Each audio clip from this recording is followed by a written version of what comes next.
Welcome, everyone, to another Controversy Corner podcast. I'm David Wilber. I'm here with my friend, John McKee. He's a theologian, he's an author of many books.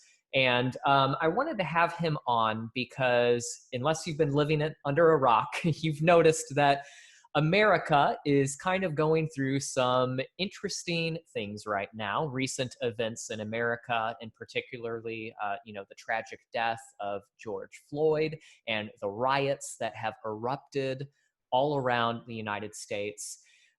These events have reignited some important discussions about racism and police brutality and other types of issues in America. And I wanted to have John on to talk about this because he spent a lot of time studying and thinking about these issues.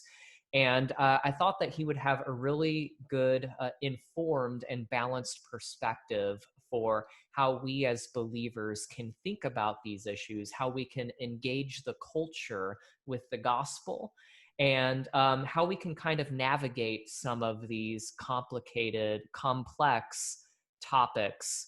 So, John, thank you so much for joining me. You are, as I said, a theologian and an author of many books. You are the editor of MessianiCapologetics.net, and you have a bazillion articles and papers that you've written. I'm just so honored that you have joined the discussion with me today. And so let's go ahead and dive right in if you're okay with that. Sure. Well, thank you, David, for the opportunity, the invitation to talk about this issue that is really dividing many, many people right now here in America. I don't know of a single person who isn't angered and rightfully so over the tragic death of George Floyd. This was an act of police brutality, but how we respond to this is very much indicative of the things that we need to be talking about, the things that we've sort of let slide as God's people, and some of the challenges that are in store for us in the future. One of the things that really is quite striking right now, because we went into 2020 expecting this to be a great, wonderful year.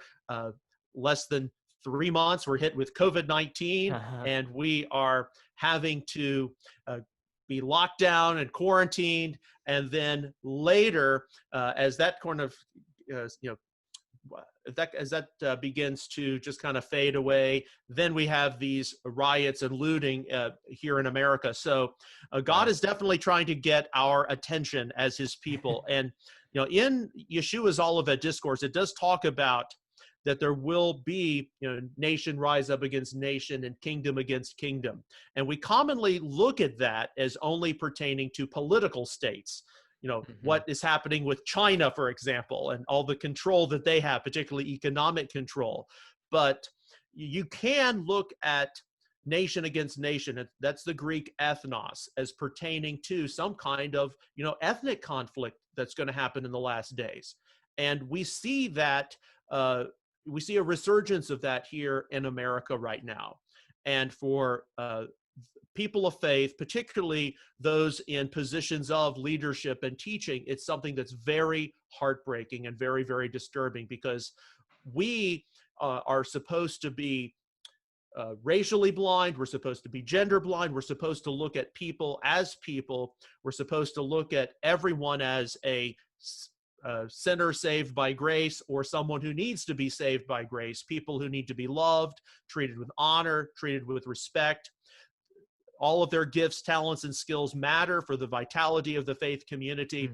And, I can tell you, every single one of us has had issues that we've had to work through regarding people who are not like us. Whether that is someone of a different ethnicity, a different culture, a different race, a different gender, a different background. We all have difficulty recognizing that not everyone is like us. But hopefully, as we're on this journey together, we can learn to listen, we can learn to talk, and we can see that potentially divisive and potentially inflammatory situations die down. And And I Amen. think that's what we're really having difficulty with right now. How do we see things uh, not escalate? How do we ameliorate potential crises? Awesome. Well, yeah, I completely agree. And so let's go ahead and dive in then. I'll ask you, I have a few questions for you, and I'm excited to get your take on these. But the first question that I want to ask, just to sort of emphasize the importance of this, is basically why. Why is this such an important issue for believers to grasp? You know, a lot of Christians, I think, don't really care about these issues, or you know, they're not interested in politics or you know, modern events, or whatever the reason may be. But why is it so important that we as believers have a grasp of these issues, these divisive issues that are going on in our culture right now, issues surrounding racism and human equality? Well, one of the things that is very important for us to remember, it does go back to the book of Genesis. Both man and woman were created in the image of God.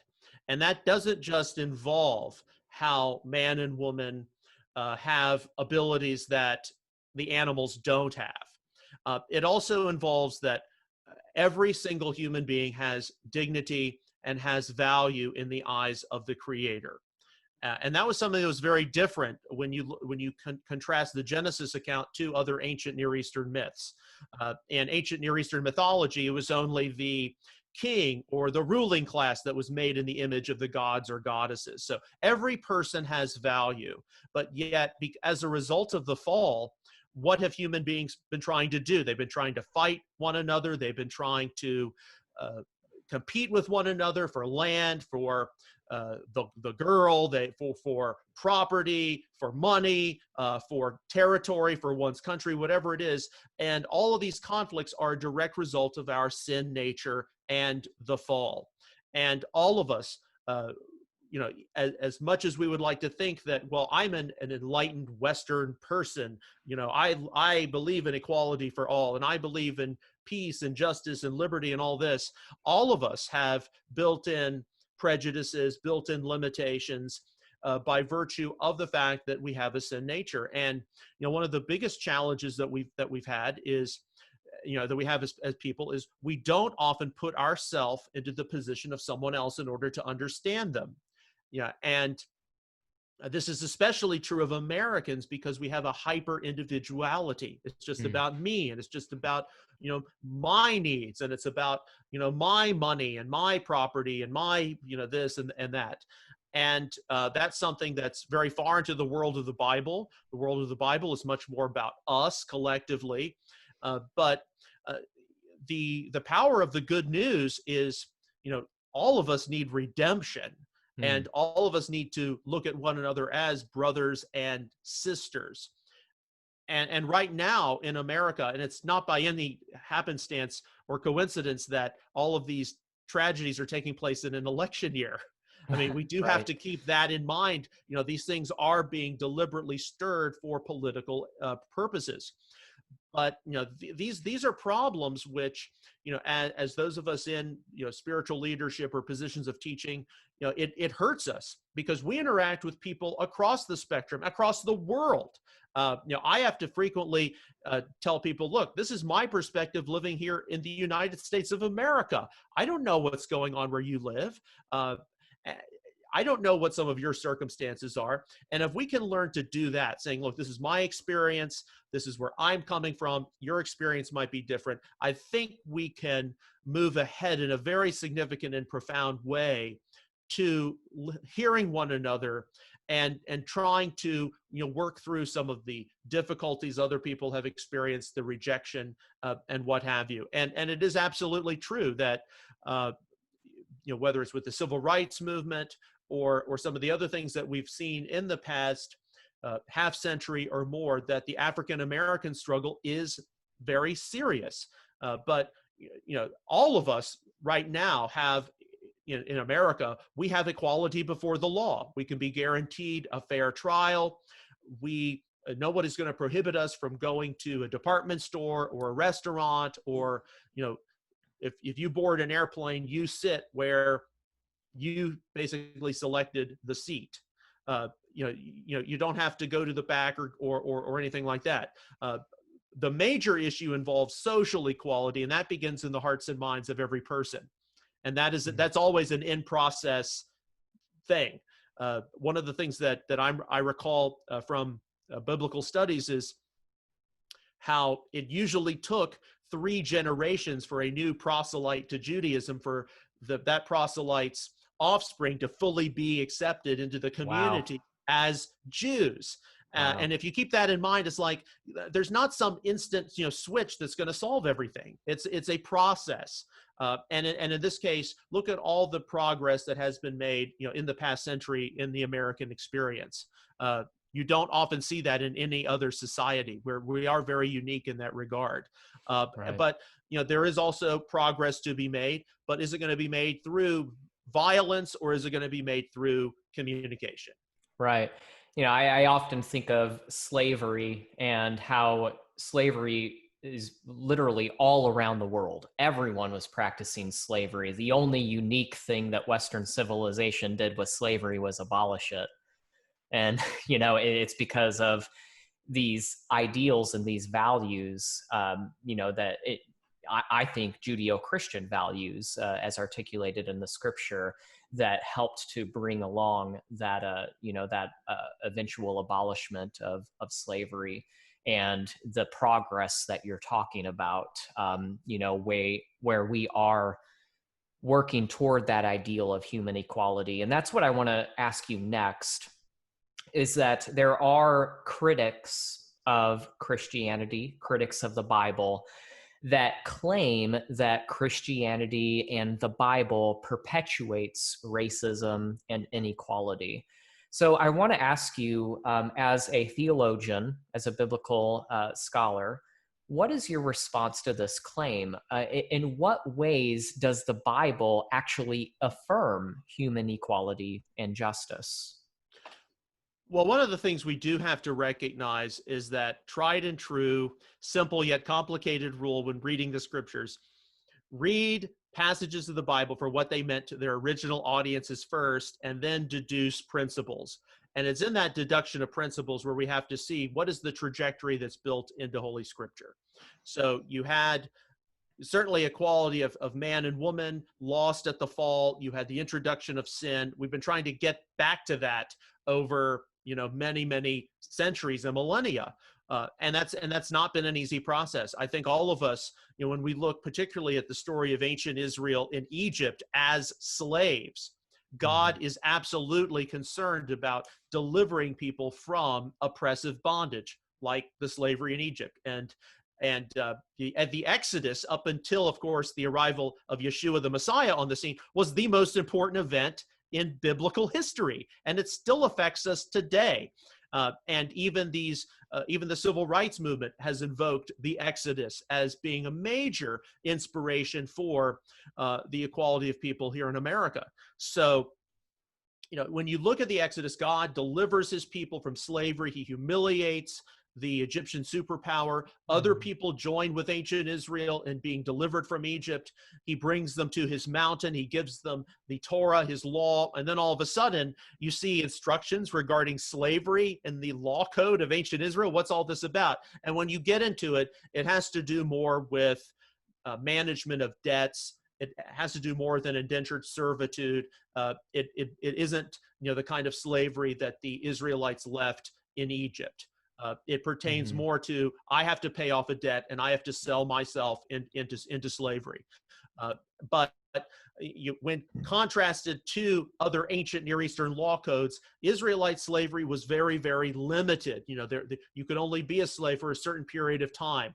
There were restrictions placed on owners. It wasn't like you were just a piece of property that you could do with whatever you wanted with.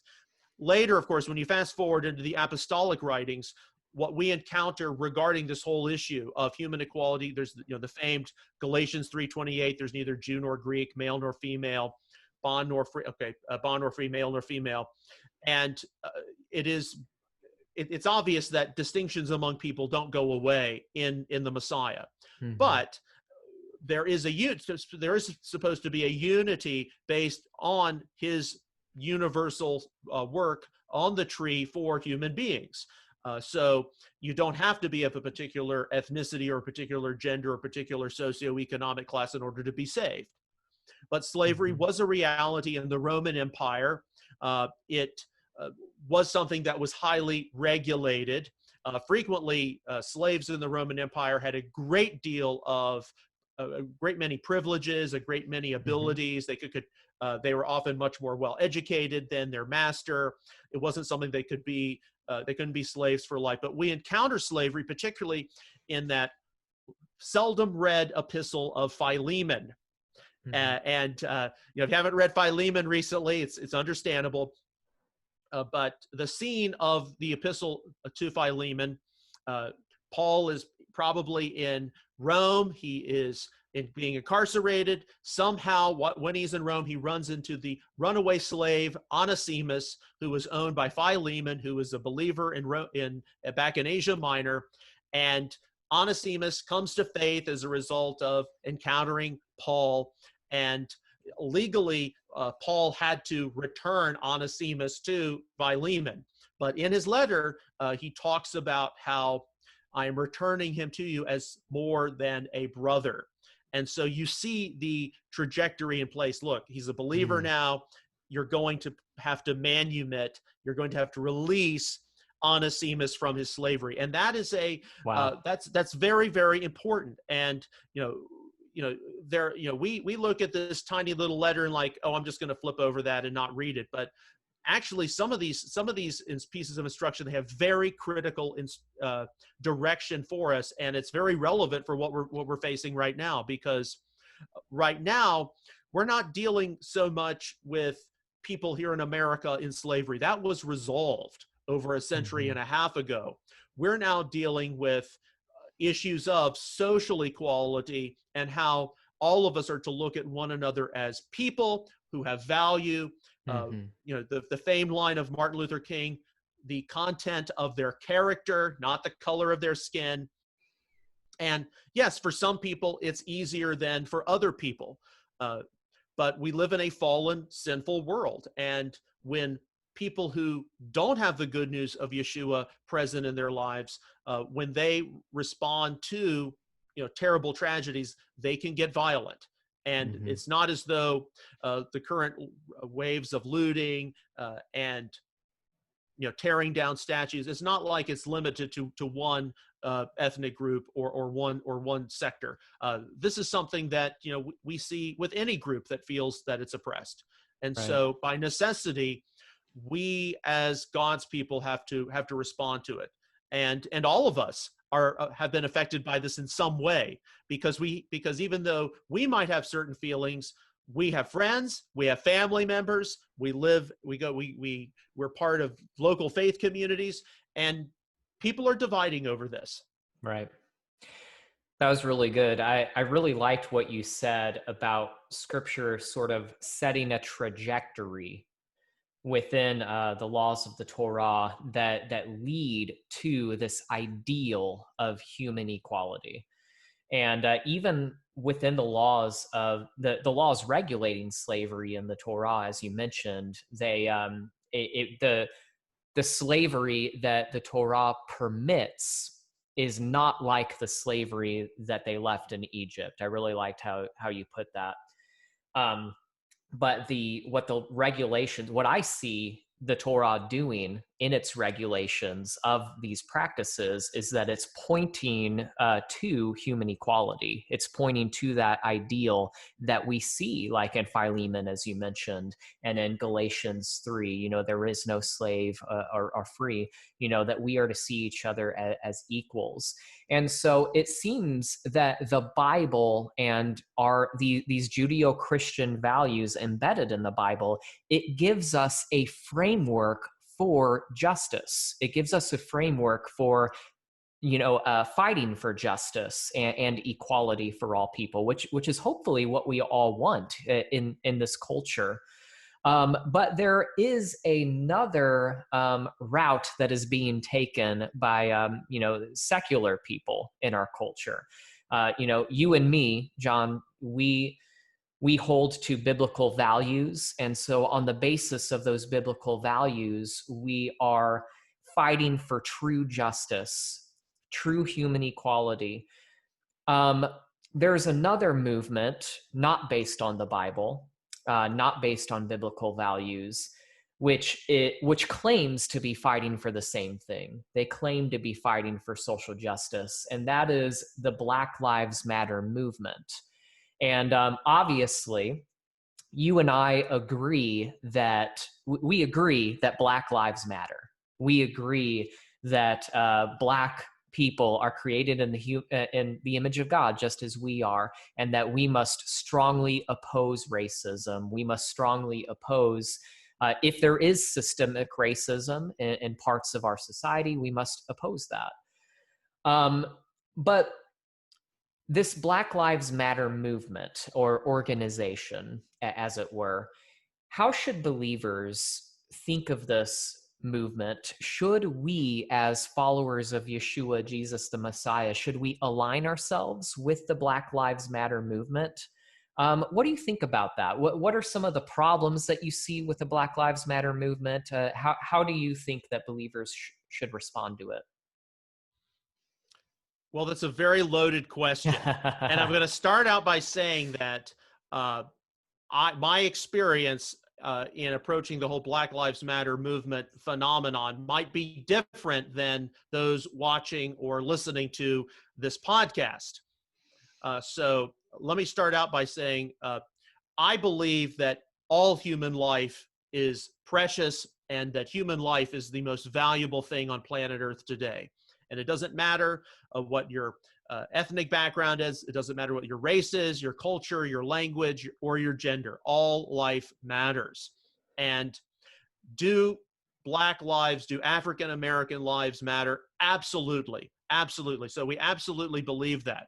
But what do we do about this whole Black Lives Matter movement and organization that has a particular political agenda?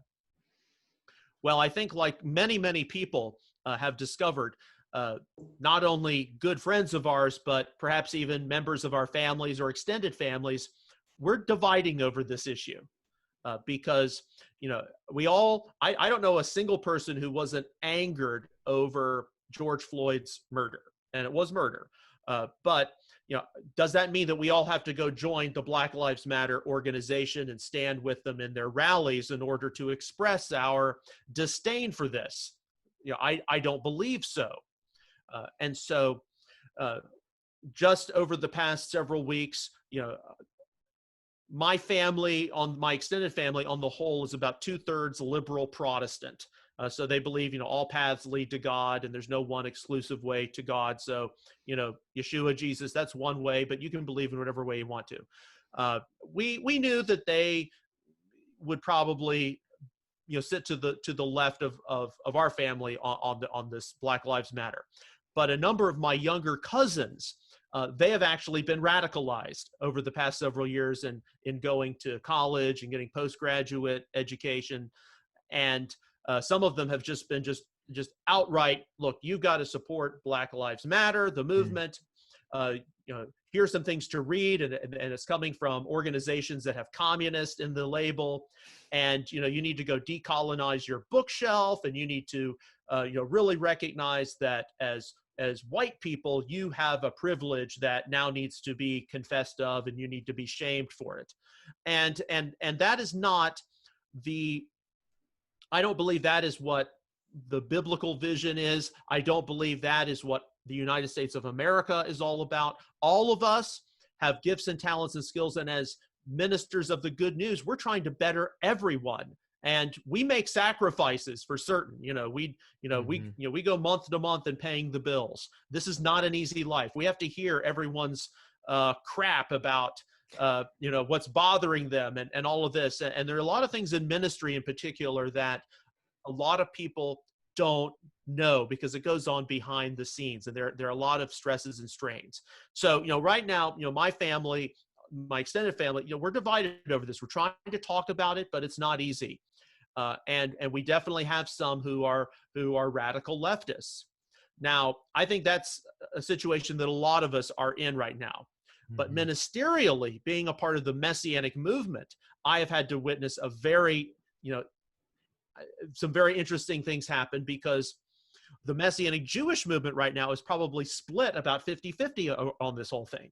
Hmm. Because some of you may be aware of this, prominent Jewish rabbis and Jewish thinkers were members of the social rights movement of the 1960s. There's a famed picture of Abraham Joshua Heschel with Martin Luther King, and they're holding a Torah scroll. They're in one of these marches. So it's appropriate to recognize that the Jewish community in America has always stood with the African American community for equal rights and for opposing discrimination, which is good. I mean, I think it's something that's very, very important. But at the same time, you've got various Messianic Jewish leaders. I've talked about this on Messianic Insider. They tend to be on either the East or West Coast. They're like, look, the Messianic Jewish community should be standing with the Black Lives Matter movement. This is one of the most important things that has come down in the past 2 centuries. And then you've got others saying, now, wait a second. Have you looked into the Black Lives Matter movement, and have you seen what it stands for? Because all of us believe, African American people, they're human beings, they're loved by God, we're to support them, we're to oppose discrimination. But, what is the major issue of the Messianic Jewish movement aside from Jewish salvation? It's, what do you do about Israel? What do you do about the Jewish state in the Middle East? And so you look at a lot of the Black Lives Matter literature, you look at Antifa, you look at all these things that are associated with them. It's like, well, Black Lives Matter, they oppose the state of Israel. They are pro-Palestinian. They believe that Israel is an apartheid state, just like South Africa. And also, while we're at it, they're very pro-abortion. They're very pro-LGBT. And they are, of course, communist, and they want to overturn the American way of life and shred the Constitution. And so, of course, those are the kinds of things we are opposed to. I mean, right now, we are, seeing the violent tearing down of a lot of Confederate statues in the South. Okay. That's not really the American way. The American way is to petition your local government, and they will remove it someplace. But we have that going on. But where is this going to stop? And already, people are tearing down statues of George Washington and Thomas Jefferson, and we're pulling out from the California State Capitol a monument to Christopher Columbus. Where is this going to stop? Are we going to end up having to change our Constitution so it can be more socialist and Marxist? I mean, this is something that these are the things that are very disturbing to people. They're disturbing to me. I'm sure they're disturbing to you. Where is this going to stop? And the only short answer I have is, well, we're getting close to the Lord's return, so everything that can go wrong is going to go wrong. I mean, that's the short answer. But more so than that, we interact with people on a regular basis who are influenced by a lot of these things. And a lot of people think, the Messianic community, well, it's mainly a Jewish community, and then you've got some, a few white Protestants who want to join with Jewish ministry because they think that's fun. Anybody who's been to any Messianic congregation or conference knows it is extremely diverse. And it is a picture of, hopefully, the redeemed humanity. And you got people, yes, from European Jewish backgrounds, Middle Eastern Jewish backgrounds, African Jewish backgrounds, and then everything else that you can think of. I've never been to a Messianic event that wasn't racially and ethnically diverse. So this is something that concerns us, because we as a movement are to represent the redeemed humanity with the flaws and the problems and the sinful part of the old humanity purged, and whatever differences we have that exist, they are to enrich us and enliven us and bless us and gives us and give us perspectives for ministry, service, and effectiveness, not as a means to tear one another apart. And Right. that's what we've got going on right now, and it's distressing, and we don't know if it's going to end. Right. Thank you for that, John. Yeah, I mean, what really struck me hearing you give your take on that is just how counterproductive this movement seems. You know, we all ought to be about justice. We all ought to be about human equality and fighting for that.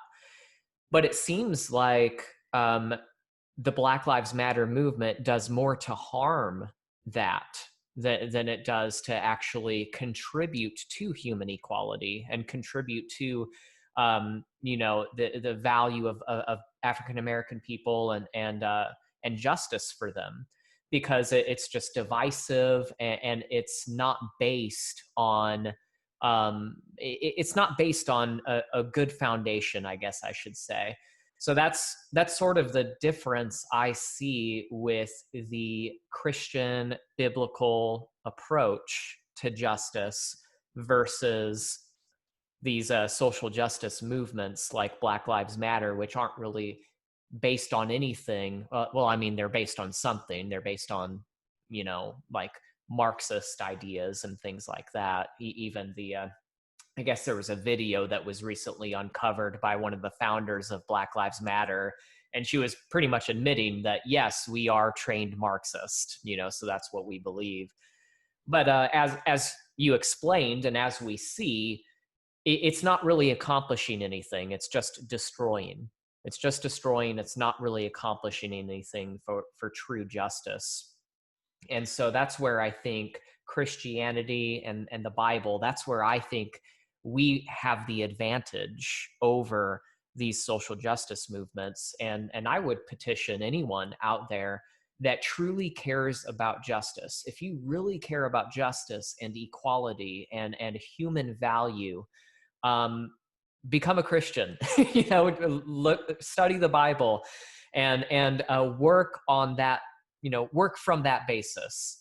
And so, I guess that would lead into my next question for you, John, and that is, how do we do that as believers? We have the truth, we have the proper basis for fighting for justice, embedded in these biblical values that we hold.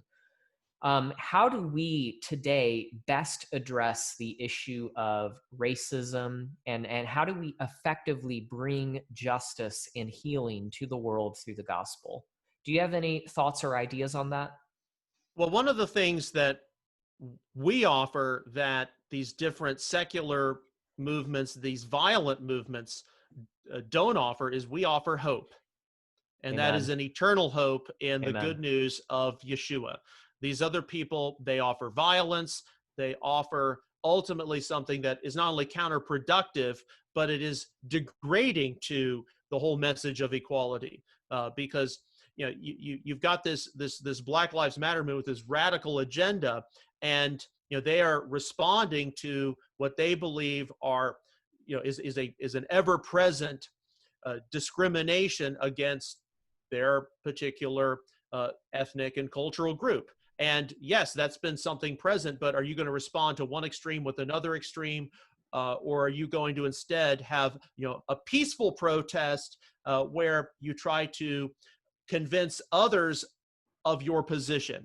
And Hmm. I know that we can't. I mean, it's very difficult because we turn on the news, we see all this rioting, we see all this looting. We wonder, wait a second, I'm not going to go downtown now. I mean, there's just no way. I could. This is. I'm not going to be safe.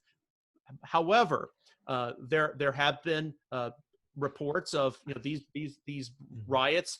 A lot of people, a lot of street ministers are going in. They're declaring the good news, and they're seeing people repent of their sins and come to faith. Amen. Amen. You've got some of these Black Lives Matter gatherings where the police and them get together and they have a cookout. So we can't speak universally. I mean, so much of this really has been ginned up for political purposes. And that's something that if we don't keep that in mind, then, why weren't they doing this last year? And what are they going to be doing next year? We're in an election here, and, the future of the United States of America as the last best hope for humanity is on the that's what the stakes are. And we have a president who is very nationalistic, and he opposes globalism. And one of the things that is true about the United States of America is it is the single threat to globalism. And if the anticipated new world order of the anti-Messiah, and I'm not here to say that he is going to show up on the scene next week, but if we understand the narrative of where we are going as a world, the number one threat to that final global regime is the United States and its ideology of equality. And you can come to America and you can work hard and you can be honest and you can make a difference. And it doesn't matter what your background is. As long as you are honest and hardworking, you can better yourself and your family. And that's something that I believe in profoundly, regardless of what your background is, whether you are Black, whether you are Hispanic, whether you are Asian. Certainly seeing it with many of my Messianic Jewish friends who they're often second or only third generation American. And it's something that is deeply embedded in our psyche, whereas what the New World Order wants is they want you to go on basic. They want you to just be a ward of the state and a ward of a socialist system where you are reliant upon the state so much so that you're going to have to take some kind of a biometric implant. So, I mean, these things are not happening by coincidence. I mean, we're getting closer and closer to the end, and as God's people, we have to recognize that. And I think all of us, in our humanness, in our mortality, we have to recognize that, we've made mistakes with different groups of people that we're not that familiar with or we're not acquainted with. A lot of us have made mistakes in interpreting the Bible because we thought it was written directly to us in the 20th or 21st century. We didn't try to understand it for its ancient audience. In the Messianic community, if you come from a non-Jewish background, your biggest mistake is you didn't take into consideration the biblical Jewish experience and then the post-biblical experience leading up to the present. So there is doubtlessly improvement on all sides. And I think that ultimately, if we are believers, we need to recognize that we're humans. We have a sin nature. All of this is a consequence of our sin nature.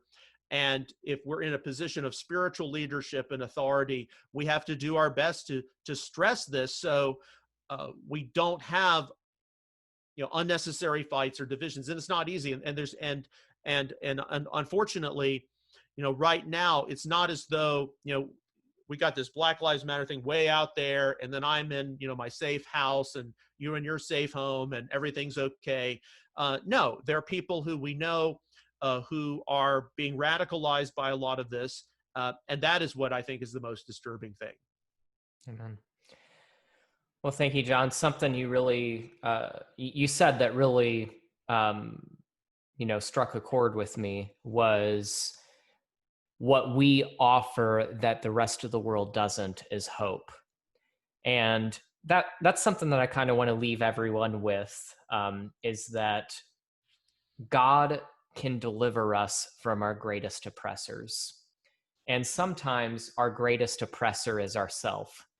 In fact, that's usually the case, is that our greatest oppressor is ourself. And if we really want to see healing, and if we really want to see justice in this world, it begins with the gospel. I'll just end with a story.